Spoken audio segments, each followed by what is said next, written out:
Rencontrez l'invité, 10h30 midi, Faustine Bollard.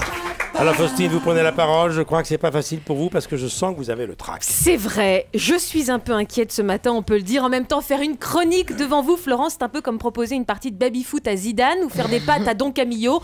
On ne se sent pas franchement en position de force. Du coup, dans les minutes qui vont suivre, je ne vais pas chercher à être drôle, Florence, même si je vois déjà jaillir au fond de vos yeux la flamme de la déception. Non, ce matin, je tenais surtout à être sincère. Adoptez-moi, Florence. Comme fille, comme sœur, comme amie ou comme chien. Je sais que nous pourrions vivre une belle histoire de complicité toutes les deux. Et je vais vous le prouver. Déjà, parce que nous aimons les mêmes choses. J'ai lu que petite, vous adoriez vous déguiser en G.I. Joe ou en Zorro. Eh bien, moi aussi, Florence. Bon, je ne vous cache pas que la cape noire et le loup sur les yeux, c'est plutôt à mon âge, dans des soirées dites de proximité à Lille, que j'ai pu en constater le succès. Alors, je dois être honnête, je n'ai pas encore testé le costume de G.I. Joe, mais si vous m'adoptez, on peut tenter ensemble la double tortue ninja au Carlton le mois prochain. Je suis certaine que l'on fera notre petit effet. Il y a un autre truc qu'on aime toutes les deux, Florence, ce sont les psys. Vous le disiez tout à l'heure, Florence, vous avez fait 13 ans d'analyse. J'ai même lu que ça vous plaisait tellement qu'à une époque, vous y alliez 3 fois par semaine. Moi aussi, dis donc. Enfin, c'était le cas jusqu'à ce que je fasse l'exercice du comparateur de prix intellectuel. Vous connaissez ça? Non. Je suis persuadée que ça... Comparateur de prix intellectuel. Voilà, je suis persuadée que ça vous est déjà arrivé dans le public. Vous hésitez à acheter un truc futile, alors que vous êtes sûr, alors pour être sûr que vous en ayez vraiment envie, vous comparez son prix avec un truc dont vous avez vraiment besoin.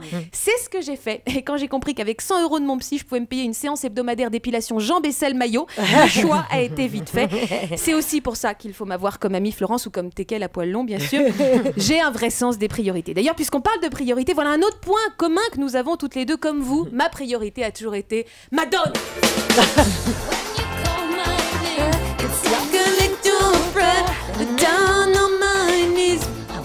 Bon, alors je suis d'accord, quand on entend l'extrait que j'ai choisi, on se dit que j'ai pas une vision très moderne de Madonna.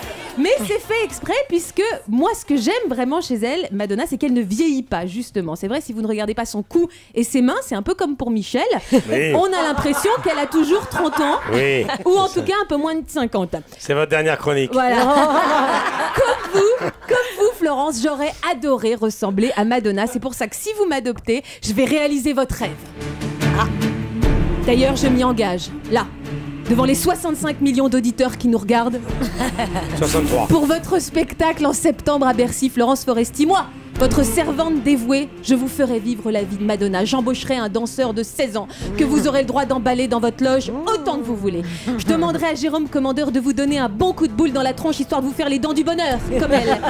Je scotcherai à Camille Chamou les sourcils d'Emmanuel Chin pour que vous ayez l'impression que Lourdes est venu vous applaudir au premier rang. J'embaucherai Jean-Paul Gaultier pour qu'il vous fasse à votre tour un bustier doré avec les seins en forme de bouche de requin. Est-ce que ça vous ferait plaisir, Florence? Mais oui, c'est pas de vous, Faustine. Alors c'était Florence plus vous. Pour ça donc Florence, il faut m'adopter comme styliste, colleuse de timbre ou manucure, videuse de poubelle ou ramasseuse de coton-tige. Je suis prête à tout. Et si avec ça vous n'êtes pas convaincu, j'ai avec moi ici l'arme fatale, Florence. Attention, je la sors. Une bouteille de soda, pas light, le truc dont vous êtes complètement accro. Alors c'est qui votre nouvelle copine, Florence? C'est Fofo. Voilà.